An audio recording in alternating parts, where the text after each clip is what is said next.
parang kukulangan ako banda rito. Parang... Ito po, engineer. Dito yung rito, lalagyan mo na ano. Babe! Sukat mo ito. Dito ko pa ito mga 1 meter pa siguro para may allowance tayo sa ano, sa garden. Ito. Okay po. Tapos yung isa, pakigaya na lang yung ginawa ko dito, ha? Okay. Thank you, thank you. Ano na, babe? Tara na. Manood na kasi tayo ng bagong movie ni Sarah at saka ni Jerome. Hindi na ba yun? Oo, showing na yun eh. Sige, pagkatapos ka na ito mamayang gabi.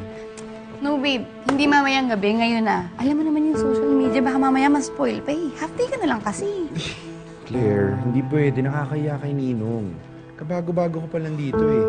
Tsaka ang dami niya pinapagpaplano sa akin, oh. Babe, dali na, please.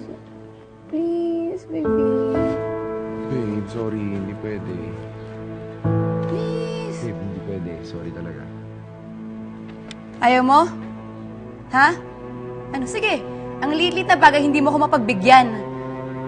Sige na nga, Charm. Claire, sandali lang. Babe, sandali lang. Claire! Ano ba? Paharang-harang kasi. Claire, sandali lang. Claire! Claire, sandali lang. Huwag ka naman umalis ng galit. Please try to understand. Di ba sabi mo, hindi mo ako papabayaan? Sabi mo nga priority mo ako eh. Ano? Nagtatrabaho ka lang, nakalimutan mo na ako? Claire! Claire, sandali lang naman, oh.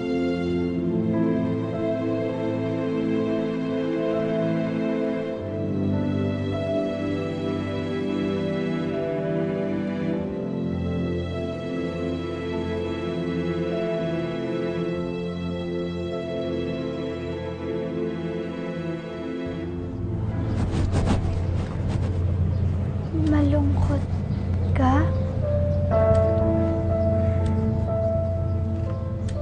Tatampuan kasi kami ni Claire eh.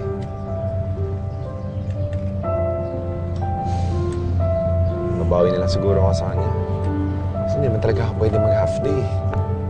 Eh di wag. Kung ayaw niya ako samahan, edi samahan mo na lang ako.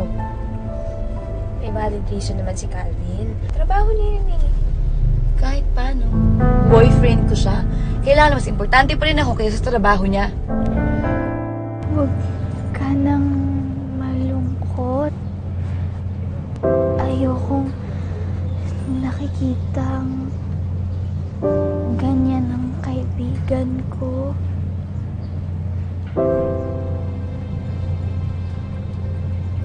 Naalala mo pa yun? Salamat, Angela. Buti na lang andyan ka. Sige na, bumalik ka na sa trabaho mo. Babalik na rin ako dun sa loob. Thank you, ah.